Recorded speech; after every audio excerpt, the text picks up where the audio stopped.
Good morning everyone दोस्तों। आज है नवंबर 28 2023 और हम लोग करेंगे द हिंदू न्यूज़पेपर के एनालिसिस। मेरा नाम है सितेंद्र चौधरी और आज हम लोग कौन कौन से टॉपिक यहाँ पे करने वाले हैं। देखिए, कुछ टॉपिक यहाँ पे प्रीलिम्स के लिए हैं, कुछ टॉपिक यहाँ पे मेंस के लिए हैं। जो पहला टॉपिक है पीजो इलेक्ट्रिक इफेक्ट, ये वाला टॉपिक हमारा सिर्फ और सिर्फ प्रीलिम्स के लिए है, जिसे हम लोग साइंस एंड टेक वाले सेक्शन से करेंगे। साइंस एंड टेक वाले सेक्शन में काफी कम टॉपिक आते हैं, लेकिन ये टॉपिक थोड़ा सा इंपॉर्टेंट है क्योंकि हटके है। इसकी कुछ एप्लीकेशंस वगैरह के बारे में बात करेंगे और पीजो इलेक्ट्रिक इफेक्ट क्या होता है उसके बारे में बात करेंगे। लाइटनिंग वाला टॉपिक हम लोगों ने मॉनसून के दौरान भी किया था, लेकिन दोबारा से न्यूज में है क्योंकि गुजरात में कल लाइटनिंग की वजह से 20+ लोगों की डेथ हो चुकी है। तो लाइटनिंग कैसे डिवेलप होती है वो मैकेनिज्म पढ़ेंगे। ये वाला पोर्शन ज्यादातर हम लोग ज्योग्राफी वाले सेक्शन से करेंगे, थोड़ा बहुत अभी से एनवायरमेंट इकोलॉजी से भी जोड़ के देख सकते हैं। जो डॉलराइजेशन ऑफ इकोनॉमी है, ये टॉपिक आपका मेंस के लिए ज्यादा इंपॉर्टेंट है। अर्जेंटीना के अंदर भी इलेक्शन हुए और अर्जेंटीना में हो सकता है कि अभी वहां की लोकल करेंसी को रिप्लेस कर दिया जाए डॉलर के साथ। कई कंट्री ऐसा कर चुकी है पास्ट में, तो हम लोग देखेंगे कि किसी करेंसी को जब डॉलर में कन्वर्ट किया जाता है, यानी कि वहां की लोकल करेंसी को डिसमेंटल करके उसको डॉलर में कन्वर्ट किया जाता है, तो उसके क्या इम्पैक्ट हो सकते हैं, क्या इसके पॉजिटिव इम्पैक्ट होते हैं, नेगेटिव इम्पैक्ट होते हैं, वो थोड़ा हम लोग यहाँ पे देखेंगे इकोनॉमी वाले सेक्शन से। उसके अलावा एक और इकोनॉमी से छोटा सा सेक्शन है, टॉपिक है प्रीलिम्स के लिए। ये हम लोग देखेंगे, जिसमें हम लोग पढ़ेंगे स्पेशल मेंशन अकाउंट क्या होता है। यह वाला टॉपिक द हिंदू से नहीं है, इंडियन एक्सप्रेस से है, मुझे थोड़ा सा अच्छा लगा था इसलिए मैंने इसको इंक्लूड कर दिया है। उसके अलावा एक और छोटा टॉपिक है एडिटोरियल सेक्शन से, मल्टी पोलर डिसऑर्डर, जो बात करेंगे दुनिया में कहाँ कहाँ कौन कौन सी प्रॉब्लम्स चल रही हैं उसके बारे में मोटा मोटा सा आइडिया हम लोग यहाँ पे लेंगे। हालांकि इस टॉपिक में ऐसा कुछ भी खास नहीं है जो आपको पहले से नहीं पता होगा, बट स्टिल थोड़ा सा एक रिवीजन के तौर पे हम लोग इसको कर सकते हैं। ये कुछ टॉपिक रहेंगे, कुछ प्रीलिम्स के लिए और कुछ मेंस के लिए। चलिए जी, अब बढ़ते हैं पहले टॉपिक पे जो कि साइंस वाले सेक्शन से आता है। यूजली हम लोग मॉर्निंग क्लास साइंस वाले टॉपिक से शुरू नहीं करते हैं, लेकिन अब कोई इससे फर्क नहीं पड़ता है क्योंकि आप काफी समय से डीएनए वगैरह देख रहे हो। इस तरह के टॉपिक्स से जो क्वेश्चन ज्यादातर आते हैं, या तो वो आते हैं कि इसका मैकेनिज्म, लेकिन ज्यादा क्वेश्चन आते हैं एप्लीकेशन वाले पार्ट से। एप्लीकेशन, तो ये थोड़ा आपने ध्यान देना है, एप्लीकेशन वाला पार्ट हमेशा इंपॉर्टेंट रहता है। लेकिन ये पीजो इलेक्ट्रिक इफेक्ट होता क्या है? देखिए, जब भी कई बार आपने ऐसा सुना होगा ना कि आपने पढ़ा होगा कहीं पे यूट्यूब पे वगैरह पे देखा होगा कि एक सड़क बनाई गई, उस सड़क के ऊपर जब व्हीकल चलते हैं तो उस सड़क से ना बिजली पैदा होती है, इलेक्ट्रिक करंट पैदा होता है, इलेक्ट्रिसिटी जनरेट होती है सिर्फ और सिर्फ उसके ऊपर व्हीकल चलने से। बड़ी खतरनाक चीज है, जबरदस्त चीज है। मतलब ये समझ लीजिए कि रोड के दोनों साइड में अगर लाइट लगी है, स्ट्रीट लाइट, तो उसको कोई सोलर देने की रिक्वायरमेंट नहीं है, कोई बिजली देने की रिक्वायरमेंट नहीं है। आप सिर्फ उसके ऊपर व्हीकल चलाइए, वो लाइटें अपने आप जलने लगेंगी, जो क्योंकि वहां पे व्हीकल चल रहे हैं। इससे होता क्या है, जो हमारा रोड होता है ना, सड़क जो होती है, ये रोड ऐसे मटेरियल से बनाया जाता है जिसके ऊपर अगर प्रेशर अप्लाई करें तो बिजली पैदा होती है। और इसी को बोलते हैं पीजो इलेक्ट्रिक इफेक्ट। यानी कि एक ऐसा मटेरियल होता है, जब इसके ऊपर हम लोग प्रेशर प्रोवाइड करवाते हैं, मैकेनिकल स्ट्रेस इसको देते हैं, इसको क्रश करते हैं, इसको टेंशन देते हैं, तो एक इलेक्ट्रिक करंट पैदा होता है। ये मतलब है इसका। देखिए, अगर नॉर्मल भाषा में बोलें कि इलेक्ट्रिक करंट क्या होता है, electric current is nothing but a flow of electrons. यही तो होता है, हमारी जो तारे वगैरह होती है, हमारी बॉडी होती है, सब में करंट तो होता ही है। It's just flow of electrons, free flow of electrons. तो होता क्या है, यूजली ये जो मटेरियल होते हैं वो एकदम से पूरी तरह से सिमेट्रिक होते हैं। ये मैकेनिज्म वाला थोड़ा नेक्स्ट स्लाइड में दिया हुआ था, मैं दिखा देता हूँ आपको। ये ना पूरी तरह से सिमेट्रिक होते हैं, सिमेट्रिक। लेकिन जब आप इनके ऊपर प्रेशर प्रोवाइड कराते हो, आप इन मटेरियल को स्ट्रेस देते हो, तो ये एसिमेट्रिक हो जाते हैं, डिस्टोर्टेड हो जाते हैं, इनका स्ट्रक्चर जो है वो डिस्टर्ब हो जाता है, और उसकी वजह से कुछ इलेक्ट्रॉन वो फ्री हो जाते हैं, अपनी स्टेबिलिटी को लूज कर देते हैं, जिसे हम लोग कहते हैं जिसे हम लोग कहते हैं कि करंट पैदा हो गया। यही इसका मतलब होता है। अब जैसे इसके एप्लीकेशन एक एक दिखाऊं मैं, जैसे आप गिटार वगैरह बजाते हो, है ना, तो उसमें भी क्या होता है, जो आप गिटार बजाते हो तो जो साउंड की वाइब्रेशंस होती हैं, वो साउंड की वाइब्रेशंस क्या करती हैं, जो आपका गिटार होता है उसके मटेरियल के ऊपर प्रेशर प्रोवाइड करवाती हैं, जिसकी वजह से इलेक्ट्रिकल सिग्नल जनरेट होता है। ये इलेक्ट्रिकल सिग्नल्स आपके गिटार से वो माइक के अंदर जाता है, स्पीकर के अंदर जाता है, और वहां से फिर दोबारा से इलेक्ट्रिकल जो सिग्नल है वो दोबारा से साउंड सिग्नल के अंदर जो है चेंज हो जाता है। तो ये आप वहां पे भी यूज करते हो। ठीक है। अब सवाल आपसे क्या आ सकता है, वो आपसे ये पूछ सकता है कि भाई जो ये पीजो इलेक्ट्रिक इफेक्ट है, ये नॉन लिविंग थिंग मटेरियल के अंदर आता है या फिर लिविंग के अंदर भी आ सकता है? इसके आंसर हो जाते हैं बोथ। देखिए, जो क्वार्ज होता है, क्वार्ज एक रॉक होती है, टोपाज, ठीक है, टर्मोलाइन, सेरेमिक्स, ठीक है, जैसे जो जिरकोनेट, टाइटेनियम, ये एक सेरेमिक होता है, इनके अंदर ये प्रॉपर्टी होती है। ये तो नॉन लिविंग है।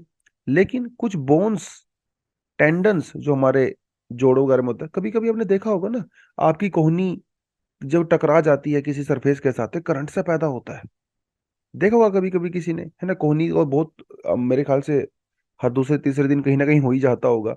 तो क्या होता है, आपके जो टेंडन होते हैं, जो कोहनी के जोड़ होते हैं, इनकी जो बोन्स इस तरह से स्ट्रक्चर्ड होती हैं, जब ये टकराती हैं, मैकेनिकल स्ट्रेस पैदा होता है, इनके ऊपर प्रेशर लगता है, तो करंट पैदा होता है। तो ये बायोलॉजिकल चीजों में भी हो सकता है, नॉन बायोलॉजिकल चीजों में भी हो सकता है। ये आपने थोड़ा ध्यान रखना है। हालांकि पीजो इलेक्ट्रिक इफेक्ट का एक और अपोजिट इफेक्ट भी होता है, जिसे इनवर्स पीजो इफेक्टिव इफेक्ट बोलते हैं। इसमें उल्टा होता है, इसमें हम लोग करंट देते हैं तो मैकेनिकल स्ट्रेस पैदा होता है, लेकिन इसकी कोई खास एप्लीकेशन नहीं है। पीजो इलेक्ट्रिक इफेक्ट की जो है थोड़ी ज्यादा एप्लीकेशन है।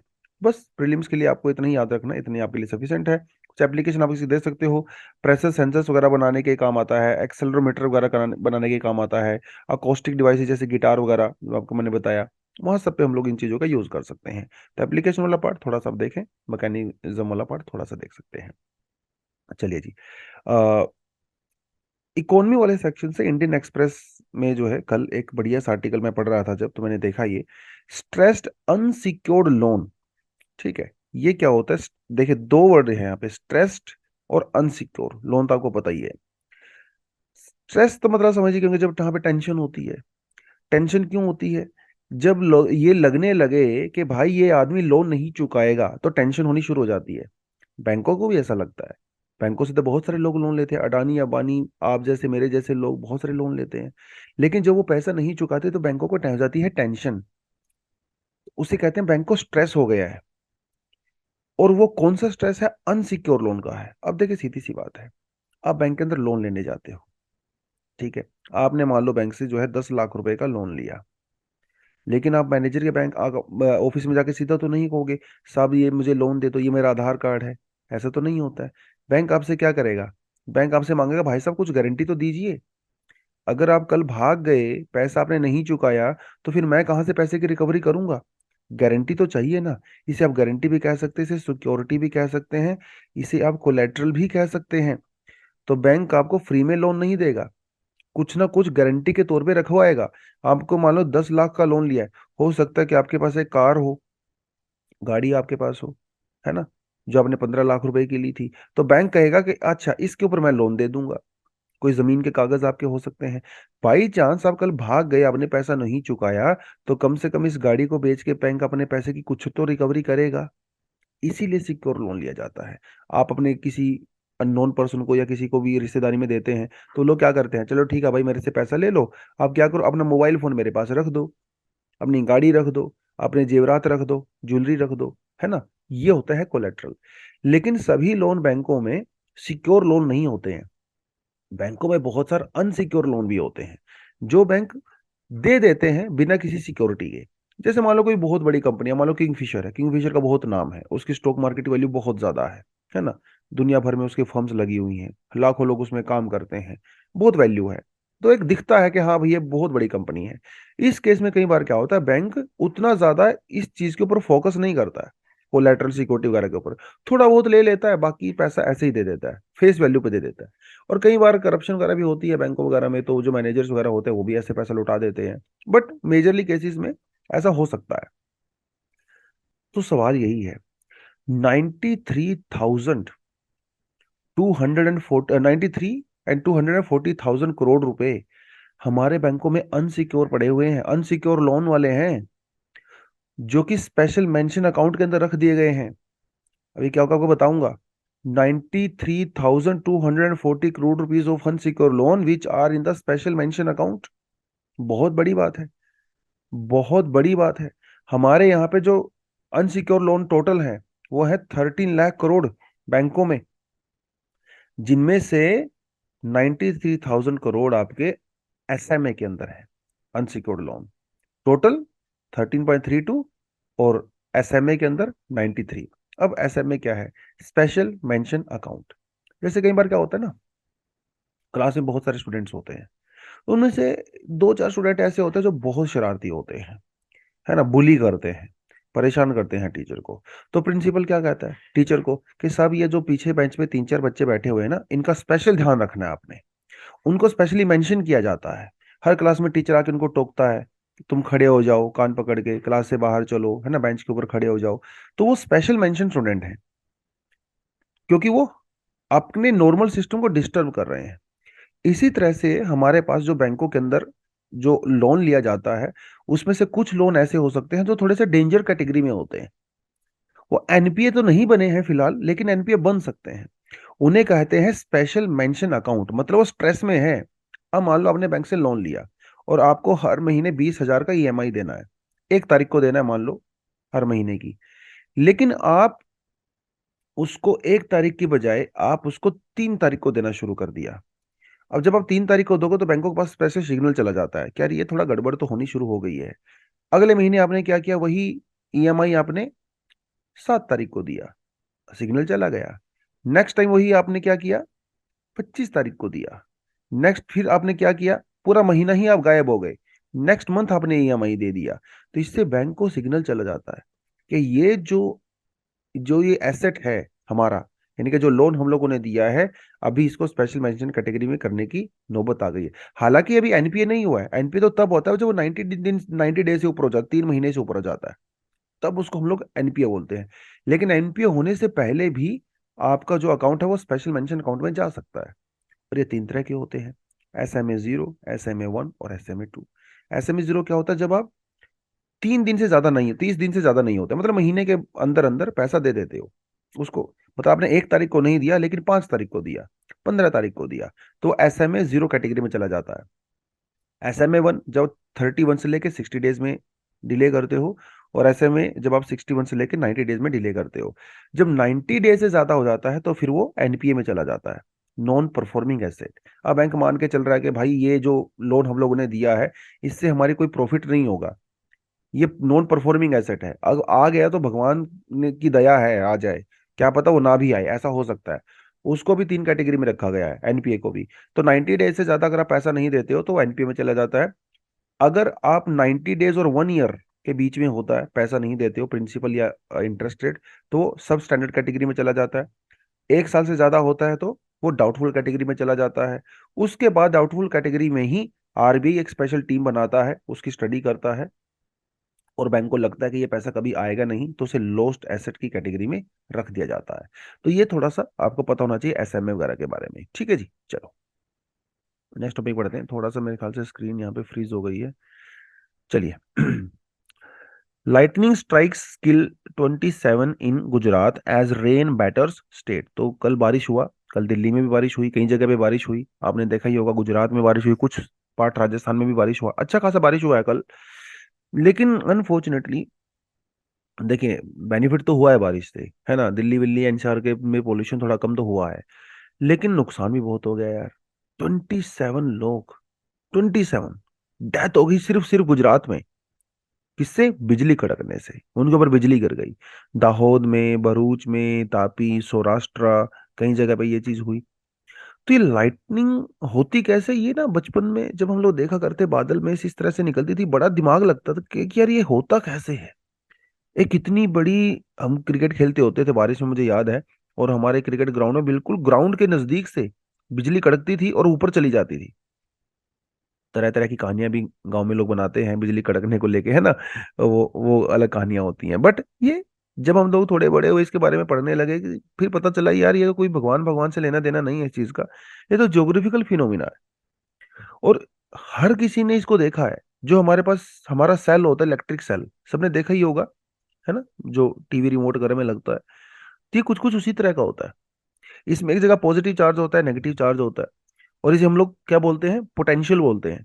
पॉजिटिव चार्ज एक साइड में इकट्ठे हो जाते हैं, नेगेटिव चार्ज दूसरे साइड में इकट्ठे हो जाते हैं, जिसकी वजह से पोटेंशियल डिफरेंस क्रिएट हो जाता है, राइट। और इसके बीच में फिर करंट पैदा होता है, कोई करंट जो है पॉजिटिव से नेगेटिव चलता है, है ना। एक जगह पे आपके जो इलेक्ट्रॉन है वो ज्यादा इकट्ठे हो जाते हैं, एक जगह कम इकट्ठे होते हैं, तो ज्यादा से कम की तरफ चलते हैं, सरप्लस से डेफिसिट की तरफ चलते हैं। तो पोटेंशियल डिफरेंस क्रिएट हो जाता है, ये आपने कभी देखा होगा, राइट। यही प्रोसेस जो सेल वाला होता है कहीं ना कहीं हमारे क्लाउड्स में भी हो जाता है। एक जगह क्लाउड में पॉजिटिव चार्ज इकट्ठा हो जाता है, दूसरी जगह में नेगेटिव हो जाता है। अब यहाँ पे देखिए जरा, क्योंकि जो क्लाउड होते हैं ना वो कोई थिन नहीं होते हैं, बहुत ज्यादा वो वर्टिकली एक्सटेंड कर सकते हैं। कई क्लाउड तो ऐसे होते हैं जो 2 किलोमीटर से जिनकी शुरुआत होती है, जैसे हम दिखा देता हूँ आपको मैं। ये थोड़ा फ्रीज हो गया, इसको मैं दोबारा शेयर कर देता हूँ। कुछ क्लाउड ऐसे हो सकते हैं तो 2-2.5 किलोमीटर से स्टार्ट हो सकते हैं। यहाँ मान लो ये हमारा ग्राउंड है, ये 2 किलोमीटर हो गया यहाँ पे। यहाँ से स्टार्ट हो सकते हैं और वर्टिकली बहुत ऊपर तक ग्रो कर सकते हैं। ये कम से कम 10 से 12 किलोमीटर तक जा सकते हैं। तो सीधी सी बात है, जब 2 किलोमीटर के बाद जो सरफेस होगा, अब यहाँ पे तो टेम्परेचर बहुत कम नहीं होता है। यहाँ पे जो हमारे वाटर होते हैं, वाटर ड्रॉपलेट्स की फॉर्म में होते हैं, छोटे छोटे वाटर ड्रॉपलेट्स होते हैं, छोटे छोटे ड्रॉपलेट्स होते हैं। लेकिन 10-12 किलोमीटर पे तो टेम्परेचर बहुत कम होता है, -30, -20, -40 डिग्री हो सकता है। लेकिन यहाँ पे तो वाटर ड्रॉपलेट नहीं रहेंगे। यहाँ नीचे होते हैं ड्रॉपलेट्स और ऊपर होते हैं आइस क्रिस्टल्स। आइस क्रिस्टल्स, क्योंकि टेम्परेचर बहुत कम है ना, तो वाटर ड्रॉपलेट फ्रीज हो जाते हैं और आइस क्रिस्टल्स में कन्वर्ट हो जाते हैं। आप इसे आइस क्रिस्टल्स कह सकते हो। क्यों? क्योंकि टेम्परेचर बहुत बहुत लो होता है, बहुत ज्यादा लो होता है। यहाँ पे टेम्परेचर नॉर्मल होता है, मान लो 2 डिग्री 3 डिग्री के आसपास होता होगा। 3 डिग्री 5 डिग्री 0 डिग्री भी हो सकता है। यहाँ पे टेम्परेचर -50 तक जा सकता है। अब ये दोनों के बीच में ना डिफरेंस क्रिएट हो गया, ऊपर आइस क्रिस्टल्स नीचे वाटर ड्रॉपलेट्स। अब यही जो इलेक्ट्रिक सेल वाला कॉन्सेप्ट था वही शुरू हो गया। ऊपर की तरफ आपके पॉजिटिव चार्ज इकट्ठा हो जाते हैं, नीचे की तरफ आपके नेगेटिव चार्ज इकट्ठा हो जाते हैं। तो इलेक्ट्रिक सेल वाला पूरा कॉन्सेप्ट यहाँ पे चला गया। ठीक है। अब दोनों के बीच में डिफरेंस क्रिएट होगा तो डेफिनेटली आपको पता ही है, इलेक्ट्रॉन प्रोड्यूस होंगे, इलेक्ट्रिक चार्ज प्रोड्यूस होगा। यस। अब ज्यादातर क्या होता है, ये जो इलेक्ट्रिक चार्ज होता है ये उस क्लाउड के अंदर ही घूमता रहता है, ऊपर से नीचे। क्योंकि आपको पता है कि हमारी जो अर्थ होती है वो एक अच्छा कंडक्टर तो होती ही है, एक अच्छा कंडक्टर होती है और बहुत सारे करंट को एब्जॉर्ब भी कर सकती है। एक न्यूट्रलाइजिंग इफेक्ट होता है। तो कई बार क्या होता है, ये हमारा जो सरफेस होता है इस ऊपर के कंपैरिजन में पॉजिटिव चार्ज हो जाता है, पॉजिटिव चार्ज। और ये जो बिजली इन बादलों के बीच में ऊपर से नीचे तक जा रही थी, कभी कभी ये लीक भी हो जाती है और ग्राउंड की तरफ इस तरह से आ जाती है, लीकेज होने की वजह से। तो ये जो करंट है इसका 15 से 20% आप मान के चलिए वो नीचे की तरफ लीक हो जाता है। तो मोस्टली तो ये क्या करता है, एटमॉस्फेयर के अंदर घूमता रहता है ऐसे ऐसे करके। लेकिन कभी कभी जब हमारी अर्थ पॉजिटिव चार्ज हो जाती है तो वो नीचे की तरफ भी इस तरह से आ सकता है, बिजली की कड़कने की फॉर्म में। ये पूरा मैकेनिज्म होता है लाइटनिंग का, और इसी तरह से लाइटनिंग होती है। अब आप बोलोगे सर जहां जहां लाइटनिंग होती है वहां पे बहुत वहां पे थंडर भी होता है ना, गड़गड़ाने की आवाज आती है बादलों की। वो कैसे होता है? देखिए, हमारी जो एयर होती है, ठीक है, एयर ठंडी होती है, आप ऊपर जाओगे, यस, एयर तो के अंदर बहुत सारे मॉलिक्यूल्स होते हैं ऑफ कोर्स। अब होता क्या है, ये थोड़ा सा फिर से मेरे ख्याल से फ्रीज हो गया है, इसको मैं दोबारा शेयर कर देता हूँ। आज इंटरनेट थोड़ा स्लो है मेरे ख्याल से, उसी वजह से ऐसा हो रहा होगा। तो ये जब बिजली, अब बिजली जो ये आती है, करंट आता है, इसके अंदर तो बहुत ज्यादा टेम्परेचर होता है, मिलियंस ऑफ डिग्री का टेम्परेचर हो सकता है इसका, तो इसके अंदर तो ऑफ कोर्स। लेकिन जो बाहर एयर होती है ये होती है कोल्ड, इसके अंदर होता है टेम्परेचर बहुत ज्यादा, है ना। मान के चलो आप 1 लाख डिग्री ऐसा हो सकता है टेम्परेचर। अब जैसे ही ये बिजली के अंदर एयर के अंदर आएगा लीक होके, हमारी जो एयर है वो एक्सट्रीमली कोल्ड थी, वो एकदम से शॉक में चली जाती है और प्लाज्मा में कन्वर्ट हो जाती है। एयर के मोलिकुल्स एक्सट्रीमली एक्सट्रीमली एक्सपेंड हो जाते हैं, और उसी की वजह से, एक्सपेंशन की वजह से हमारी जो जो जो एयर है वो एकदम शॉक में चली जाती है, जिसकी वजह से साउंड क्रिएट होता है, जिसे हम लोग थंडर कहते हैं। तो बिजली कड़कती है और थंडर आता है। आपने देखा होगा, जब बिजली कड़कती है तो बिजली हमें पहले दिखाई देती है, थंडर बाद में सुनाई देता है। वो क्योंकि लाइट की स्पीड ज्यादा होती है साउंड की स्पीड से, राइट। वो मैकेनिज्म होता है। तो यही है, थोड़ा सा आप अगर देखेंगे जो लाइटनिंग है वो किस तरह से प्रोड्यूस होती है। ऊपर होते हैं पॉजिटिव चार्ज क्योंकि ऊपर आइस क्रिस्टल्स होते हैं, नीचे होते हैं नेगेटिव चार्ज क्योंकि नीचे वाटर ड्रॉपलेट्स होते हैं। और कभी कभी हमारे अर्थ का सरफेस, बिल्डिंग वगैरह ये सब पॉजिटिव चार्ज हो जाती हैं, तो ये लीक हो जाता है, बेसिकली लीक होने की वजह से नीचे आता है। यही पूरा मैकेनिज्म है। Potential difference, water voltage difference create हो जाता है। ठीक है। हीटिंग ऑफ एयर कॉलम होता है, मैंने आपको सारा कुछ बता ही दिया। 15 से 20% नीचे की तरफ लीक होता है, क्योंकि अर्थ पॉजिटिव चार्ज हो जाती है। इंडिया में अगर लाइटनिंग स्ट्राइक की बात करें तो उड़ीसा में सबसे ज्यादा लाइटनिंग स्ट्राइक, बिहार उड़ीसा इस एरिया में देखा जाता है। और 1972 से लेकर 2019 के बीच में हमारे देश में लगभग 90,000 से ज्यादा लोगों की अनफॉर्चुनेटली लाइटनिंग से डेथ हो चुकी है, जो कि बहुत बड़ा नंबर है अगर देखा जाए। 1 लाख के आसपास भाई लोग बिजली कड़कने से मरे हैं। खाली अगर आप देखें 2019 में ही, 2019 में लगभग 3,000 के आसपास जो है हमारे यहाँ पे डेथ हुई।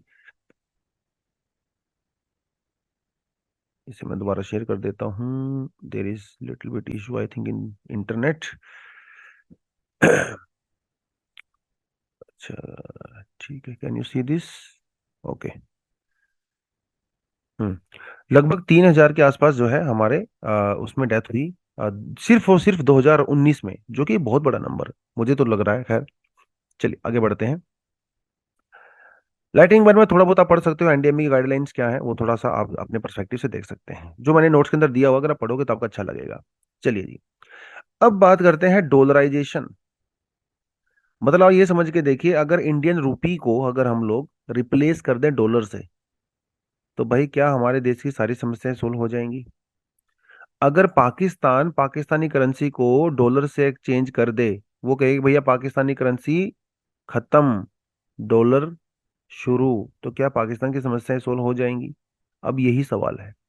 तो जब किसी इकोनॉमी को डॉलराइजेशन किया जाता है, मतलब लोकल करेंसी को खत्म करके उसको डॉलर में कन्वर्ट किया जाता है, तो उसके क्या पॉजिटिव इंपैक्ट हो सकते हैं, क्या नेगेटिव इंपैक्ट हो सकते हैं। और यहाँ पे हम लोग एक केस स्टडी भी देखेंगे, किसी कंट्री का एग्जाम्पल देखेंगे। लेकिन हम लोग इसके बारे में बात क्यों कर रहे हैं? क्या कारण है कि न्यूज में है?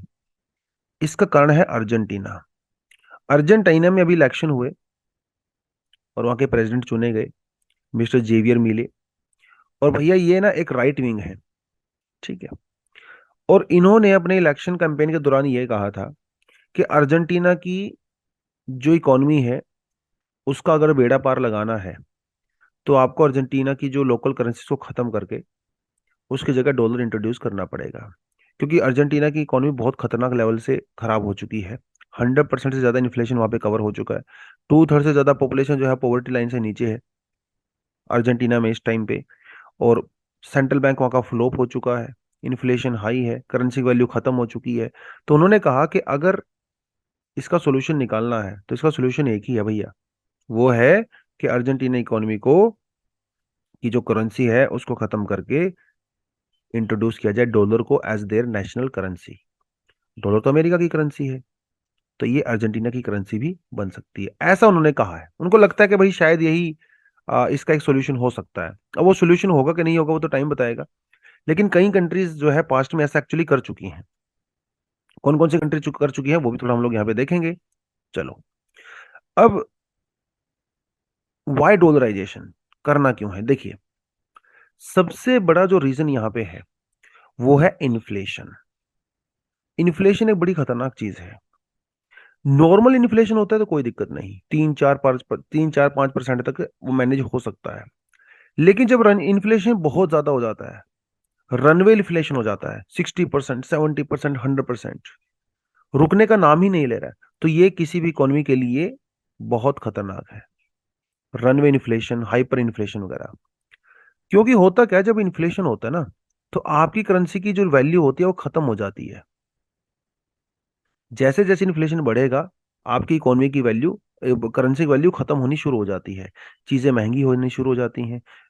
चीजें जब महंगी होंगी तो आपकी परचेजिंग पावर भी कम होनी शुरू हो जाती है। लोगों की जॉब्स जाना शुरू हो जाती हैं, तो हालत बहुत खराब होता है। एक तरफ आपके पास जॉब्स नहीं है, जेब में पैसा नहीं है, और चीजें भी महंगी हैं। इकोनॉमी का अंदर क्योस हो जाता है। शुरुआत कहाँ से होती है? इन्फ्लेशन से। इन्फ्लेशन। और इन्फ्लेशन का जो सबसे बड़ा कारण जो माना जाता है फ्री मार्केट इकोनॉमी में, वो माना जाता है excessive money supply. Excessive money supply मतलब जब मार्केट में मनी सप्लाई बहुत ज्यादा हो जाती है तब इन्फ्लेशन क्रिएट होता है। क्योंकि मान के चलिए, अगर आपकी जेब में भी 1 लाख रुपए है, मेरी में भी, जितने भी लोग हैं सबकी जेब में 1 लाख रुपए पड़ा हुआ है, और आपको जूस पीना है, तो दुकान वाला तो ज्यादा चार्ज करेगा ना। क्योंकि पहले जो गिलास 100 रुपए का आता था जूस का, अभी मैं उसके लिए 150 रुपये पे करने को तैयार हो जाऊंगा।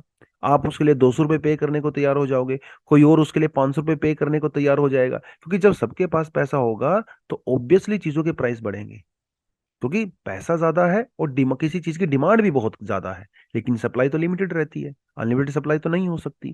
तो जब मनी सप्लाई बहुत ज्यादा होती है मार्केट में, तो इन्फ्लेशन क्रिएट हो जाता है। और मनी सप्लाई करने से आपकी मनी की वैल्यू डाउन चली जाती है। तो सॉल्यूशन क्या है? सॉल्यूशन है भैया, मनी सप्लाई को कंट्रोल करो। यही एक सॉल्यूशन इसका नजर आता है। यस, फ्री मार्केट इकोनॉमी में तो यही नजर आता है। लेकिन मनी सप्लाई को कंट्रोल करना इतना आसान नहीं है, क्योंकि जो पॉलिटिकल रीजंस की वजह से, देखिए, अगर आपका सेंट्रल बैंक, यानी कि जैसे आरबीआई है, अगर सेंट्रल बैंक इंडिपेंडेंट है सरकार से, तो कोई दिक्कत नहीं, वो अपना डिसीजन ले सकता है। लेकिन अगर सेंट्रल बैंक के ऊपर सरकार का कंट्रोल है, तो सरकार सेंट्रल बैंक से जबरदस्ती नोट की प्रिंटिंग करवा सकती है। ये एक बहुत बड़ा रीजन है। तो इसीलिए सेंट्रल बैंक का इंडिपेंडेंट होना बहुत जरूरी है। श्रीलंका में भी ऐसा होना चाहिए था, वहां पे नहीं हुआ। अर्जेंटीना में भी ऐसा होना चाहिए था, वहां पे भी नहीं हुआ। जिस जिस देश में सेंट्रल बैंक इंडिपेंडेंट नहीं है, वहां पे ये प्रॉब्लम यूजुअली आपको देखने को मिलेगी। अब सॉल्यूशन यही है कि मनी सप्लाई को कंट्रोल करना है। तो भैया लोकल सप्लाई तो आपसे कंट्रोल हो नहीं रही है, ठीक है, क्योंकि लोकल तो आप पैसा प्रिंट पे प्रिंट करे जा रहे हो, मशीन जो नोट छापने की मशीन होती है उसको यूज करे जा रहे हो। तो सोल्यूशन ये नजर आता है कि भाई, क्योंकि आप खुद की मनी सप्लाई कंट्रोल नहीं कर सकते, तो आप एक ऐसा करेंसी इंट्रोड्यूस करो जिसकी मनी सप्लाई के ऊपर आपका कोई कंट्रोल नहीं है। हम लोग क्या करेंगे? अमेरिकन करेंसी को अपनी करेंसी बनाएंगे। अमेरिकन करेंसी तो आप प्रिंट नहीं कर सकते, और जब चीजें प्रिंट नहीं कर सकते, तो ऑब्वियसली बात, उसकी सप्लाई भी लिमिटेड होगी। सप्लाई लिमिटेड होगी तो खर्चा भी आप लिमिटेड करोगे। सब चीजें बैलेंस हो जाती हैं। तो यही एक सबसे बड़ा रीजन नजर आता है कि भाई, अमेरिकन करेंसी इंट्रोड्यूस करने से क्या होगा? मनी सप्लाई लिमिटेड रहेगी। मनी सप्लाई लिमिटेड रहेगी तो इन्फ्लेशन कंट्रोल होगा, आपकी जो इकोनॉमी है वो प्रॉपर तरीके से आगे बढ़ेगी। तो ये एक रीजन यहां पे नजर आता है। अब एक केस स्टडी की बात करते हैं। एक कंट्री है इक्वाडोर, है ना, आपने नाम सुना ही होगा। इक्वाडोर एक कंट्री है। इक्वाडोर ने अपनी लोकल करेंसी को खत्म करके डॉलर को इंट्रोड्यूस किया। और डॉलर को इंट्रोड्यूस करने से पहले इक्वाडोर की हालत बहुत ही खराब थी। इन्फ्लेशन बहुत हाई था, अनएम्प्लॉयमेंट बहुत हाई था, सब कुछ बहुत खराब चल रहा था इक्वाडोर के अंदर। लेकिन इक्वाडोर ने क्या किया? इक्वाडोर ने अपनी करेंसी खत्म करके डॉलर को इंट्रोड्यूस कर दिया। और जब से उसने डॉलर को इंट्रोड्यूस किया, गिनी इंडेक्स के अंदर भी उसका परफॉर्मेंस अच्छा हो गया।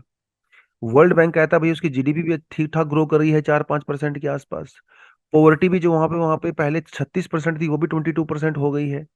सब चीजें बेटर होनी शुरू हो गई है इक्वाडोर के अंदर। तो कहीं ना कहीं ऐसा लग रहा है कि भैया डॉलर के अंदर चेंज करने से ऐसा हुआ होगा। कुछ एक्सपर्ट का कहना है कि देखिए, हाँ, डॉलर से फर्क तो पड़ता है, इसमें कोई डाउट नहीं है, क्योंकि ये मनी सप्लाई आपके हाथ में नहीं है। लेकिन इक्वाडोर की जो सक्सेस है, उसमें सिर्फ और सिर्फ डॉलर का हाथ नहीं है। क्योंकि इक्वाडोर के अंदर जो ऑयल रिजर्व है वो भी अच्छे खासे हैं, बहुत बढ़िया ऑयल रिजर्व हैं। तो ऑयल इकोनॉमी ने बूम किया इक्वाडोर में। और इक्वाडोर की जो सरकार है, उसने सोशल सेक्टर के ऊपर अच्छा खासा खर्चा करना शुरू किया, लोगों की हेल्थ पे, एजुकेशन पे। तो जिसकी वजह से उसकी जीडीपी ग्रो कर रही है आज के टाइम पे। ये कुछ कारण ऐसा हो सकता है इक्वाडोर की वजह से। इन सभी कारण के साथ साथ जो डॉलर को इंट्रोड्यूस किया गया है, yes, that is also one of the reason. जो ऑयल गैस वगैरह है वो तो ऑफकोर्स है ही। लेकिन क्या यही मॉडल दूसरी कंट्री भी इंप्लीमेंट कर सकती हैं? अब ये बड़ा सवाल है। ये सवाल इसीलिए है क्योंकि जरूरी नहीं है कि जो सक्सेस इक्वाडोर को मिली है, या फिर जो सक्सेस पनामा ने ऐसी कोशिश की थी, एल सल्वाडोर ने ऐसी कोशिश की थी, कुछ कंट्री के नाम यहाँ पे दिए हुए हैं, उनमें कुछ सक्सेसफुल हुई है, लेकिन अर्जेंटीना ऐसा हो पाएगा, ये एक देखने वाली बात है। लेकिन जो सबसे बड़ा सवाल है वो ये है, independence of the central bank. अगर आप डॉलर को इंट्रोड्यूस करने के साथ साथ ये करते हो, तो यस, काफी हाई चांसेस होते हैं कि आपकी इकोनॉमी बेटर कर सकती है। लेकिन इसकी एक दूसरी साइड भी है। दूसरी साइड है ग्रीस। ग्रीस जब यूरो जोन का पार्ट बना, तो इसने अपनी लोकल करेंसी खत्म करके यूरो को ही अपनी मेन करेंसी मान लिया। ग्रीस का जो इंडिपेंडेंट बैंक था, जो पहले था, वो लगभग लगभग खत्म हो गया। तो ग्रीस पूरी तरह से बैंक के यूरोपियन सेंट्रल बैंक के ऊपर डिपेंड हो गया पूरी तरह से। और यूरोपियन सेंट्रल बैंक की जो पॉलिसी है वो दूसरी कंट्री के ऊपर भी डिपेंड करती है, वो सिर्फ ग्रीस के ऊपर तो डिपेंड नहीं करती है। लेकिन ग्रीस को इसका नुकसान हुआ। ग्रीस जब 2007-8 में 9 में जब इकोनॉमिक क्राइसिस आया, तो ग्रीस सबसे ज्यादा नेगेटिव इम्पैक्ट हुआ। और ग्रीस को आईएमएफ से मदद लेने के लिए, ईसीबी से मदद लेने के लिए बहुत सारे ऑस्टेरिटी मेजर्स करने पड़े। जो सोशल सेक्टर स्कीम्स थी उनको खत्म करना पड़ा। ये ग्रीस को नुकसान हुआ है। तो ग्रीस ने भी एक तरह से डॉलराइजेशन तो खैर नहीं किया था, लेकिन कम से कम यूरोराइजेशन तो किया था, मतलब यूरो को मेन करेंसी मान लिया था। तो कई जगह पे नुकसान भी हो सकता है, कई जगह पे फायदा भी हो सकता है। ये डिपेंड करते हैं वहाँ के जो पॉलिसी मेकर्स हैं, जो वहाँ के पॉलिटिशियंस हैं, वो उस चीज को किस तरह आगे लेके जाते हैं। लेकिन हाँ, समस्याएं हैं इन्फ्लेशन की, जो कि मनी सप्लाई से पैदा होती है। मनी सप्लाई अगर कंट्रोल रहेगा तो इन्फ्लेशन कंट्रोल रहेगा। इन्फ्लेशन कंट्रोल रहेगा तो इसका मतलब आपकी करेंसी की वैल्यू ठीक ठाक काम करेगी। लेकिन ये मनी सप्लाई तभी कंट्रोल होता है जब आपका जो सेंट्रल बैंक है वो इंडिपेंडेंट होता है एग्जीक्यूटिव से। क्योंकि अगर एग्जीक्यूटिव का कंट्रोल रहेगा तो वो मन मर्जी से पैसा प्रिंट करवाएंगे, और जब पैसा हद से ज्यादा प्रिंट हो जाता है तो इन्फ्लेशन क्रिएट हो जाती है। तो इन चीजों को देखते हुए ऐसा लग रहा है कि अगर अर्जेंटीना डॉलर में जाता है, ठीक है, तो शायद उसको कुछ बेनिफिट हो सकता है जैसे इक्वेडोर को हुआ। तो दोनों ही साइड हैं, सिक्के के दोनों पहलू हैं। क्योंकि एक थ्योरी, अगर वो अर्जेंटीना में मतलब इक्वेडोर में अगर पॉजिटिवली काम की है तो जरूरी नहीं है कि वो दूसरी कंट्री में भी वैसा ही काम करेगी, है ना। ऐसा जरूरी नहीं होता कि थ्योरी, हर देश में थ्योरी प्रैक्टिकल जो है वो अलग अलग हो सकता है। यस। चलिए जी, एक छोटा सा ट्यूटोरियल है, the many grave risk confronting the world today. तो एम के नारायण जी हैं भैया, ये फॉर्मर डायरेक्टर हैं इंटेलिजेंस ब्यूरो के, तो बहुत नॉलेज है इनको इस चीज़ की। और नेशनल सिक्योरिटी एडवाइजर भी रहे हैं, वेस्ट बंगाल के अंदर जो है गवर्नर भी रहे हैं। तो इन्होंने सारी जिंदगी, आप ये समझ लीजिए, इसी चीज़ में निकाल दी है। तो बहुत नॉलेज तो है इनको। बट फिर भी इन्होंने क्या किया, इस एडिटोरियल के अंदर सॉल्यूशन नहीं बताए हैं, सिर्फ प्रॉब्लम्स बताई हैं कि दुनिया में इस समय कहाँ कहाँ कौन कौन सी प्रॉब्लम हो रही है, जो कि हमें पहले से पता ही है। तो मुझे कुछ लगा नहीं कि इसके अंदर कुछ नया है। लेकिन सवाल ये उठता है कि दुनिया में पहले क्या होता था ना, आफ्टर सेकेंड वर्ल्ड वॉर दो ही सुपर पावर थी। एक तरफ यूएसए था और एक तरफ रशिया था। उस समय आप इसे यूएसएसआर का नाम दे सकते हो, बाद में ये रशिया में रशिया बन गया।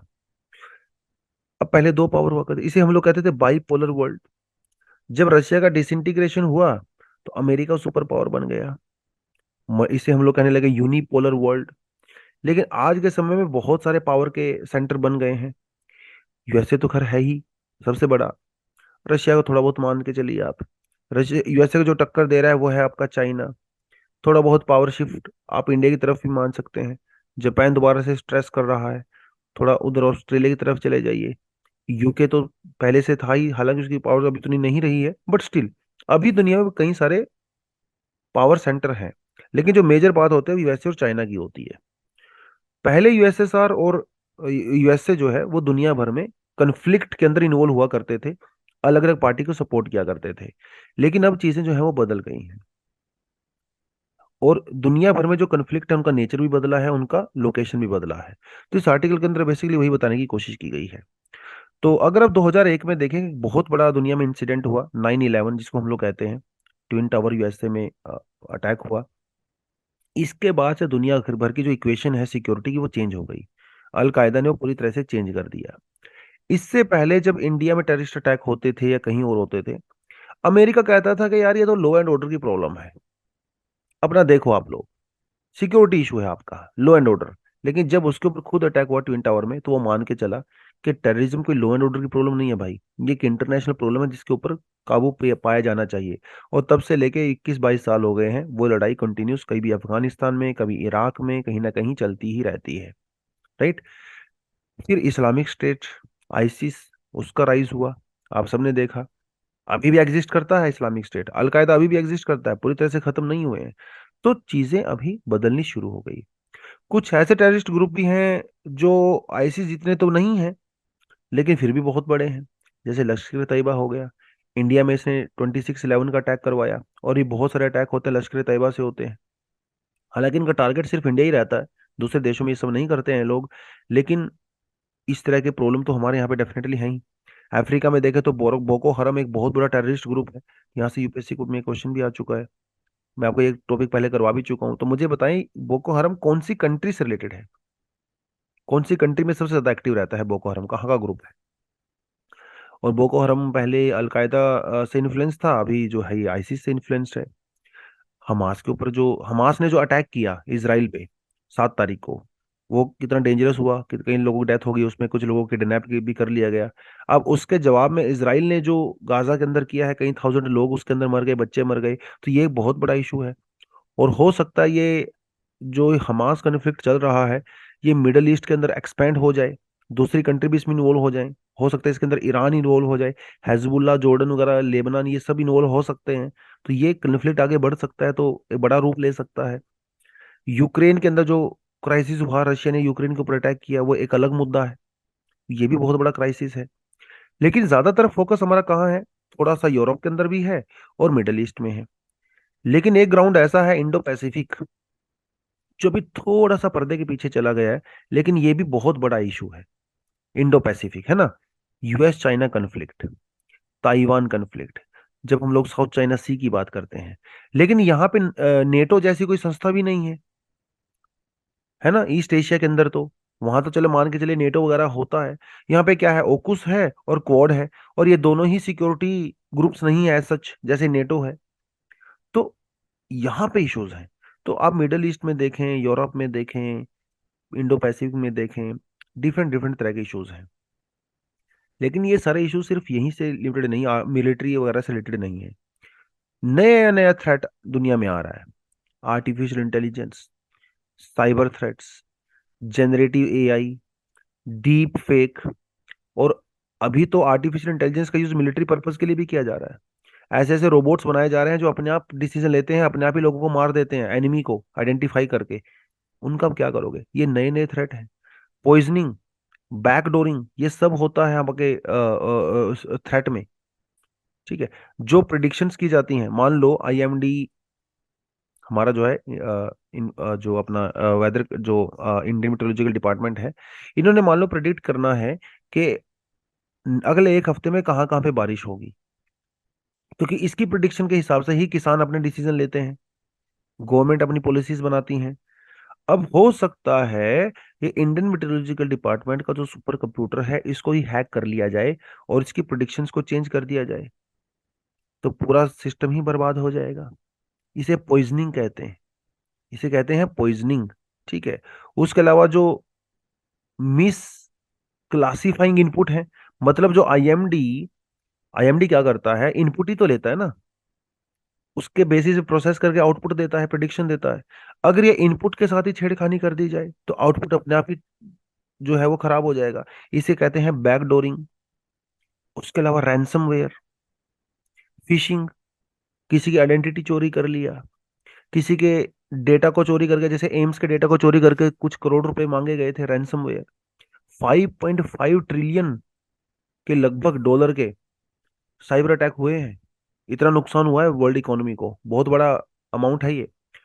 क्वांटम कंप्यूटिंग, एक नया ही डायमेंशन आ गया। जब भी टेक्नोलॉजी कोई नई नई आती है तो उसके थ्रेट भी साथ के साथ ही आते हैं, है ना। कहा जाता है क्वांटम कंप्यूटिंग अगर नॉर्मल हो गया तो दुनिया की ऐसी कोई सिस्टम बना ही नहीं है जो हैक नहीं हो सके, बड़े से बड़ा। ये दिक्कतें हैं। हेल्थ इश्यूज, कोविड 19 जैसी चीजें, और भी कितने सारे हेल्थ पेंडेमिक हमारे पास, छोटे मोटे एपिडेमिक्स हैं। ये सारी की सारी दिक्कतें। और क्लाइमेट चेंज तो भाई ऊपर खड़ा ही हुआ है, सबसे ऊपर टॉप पे। वो तो कह ही रहा है कि बेटा देखो 21st सेंचुरी तक एंड आते आते, ठीक है, मैं खा जाऊंगा सब कुछ। क्लाइमेट चेंज, ग्लोबल वार्मिंग, कहीं ड्रॉट, कहीं फ्लड, कहीं पे साइक्लोन, हालत खराब होने वाली है। तो ये कितने सारे थ्रेट जो है दुनिया में, आपको अब लिस्ट में इसको देख सकते हो। ठीक है। इन्होंने थ्रेट के बारे में बताया, सॉल्यूशन के बारे में ज्यादा डिस्कशन नहीं किया। लेकिन कोई इनका कोई एक सॉल्यूशन तो है नहीं, हर चीज को आपको अलग अलग पर्सपेक्टिव से देखना है। मिडिल ईस्ट के इश्यूज का सॉल्यूशन अलग है, इंडो पैसिफिक अलग है, क्योंकि वहां पे स्टेक होल्डर्स अलग हैं, रियलिटीज अलग हैं, क्लाइमेट चेंज की समस्याओं की दिक्कतें अलग हैं, हेल्थ की अलग हैं, टेक्नोलॉजी की अलग अलग है। तो एक सॉल्यूशन नहीं है, अलग अलग के लिए अलग अलग सॉल्यूशन हम लोग यहाँ पे बनाते हैं। ठीक है जी, चलो। तो इसके बारे में यही था, और उसके अलावा कुछ एडिशनल आर्टिकल है। ये वाला आर्टिकल हम लोग डेफिनेटली कल करेंगे, मॉडल कोड ऑफ कंडक्ट वाला, क्योंकि तेलंगाना में इलेक्शन है, तो अब एक स्कीम के ऊपर इलेक्शन कमीशन ने रोक लगा दी है। तो power of election commission during elections and the, ये जो मॉडल कोड ऑफ कंडक्ट है, ये टॉपिक हम लोग कल करेंगे इसी आर्टिकल से। ठीक है जी, चलो आज के लिए इतना ही है। Thank you very much, all the best, जय हिंद, जय जवान, जय किसान।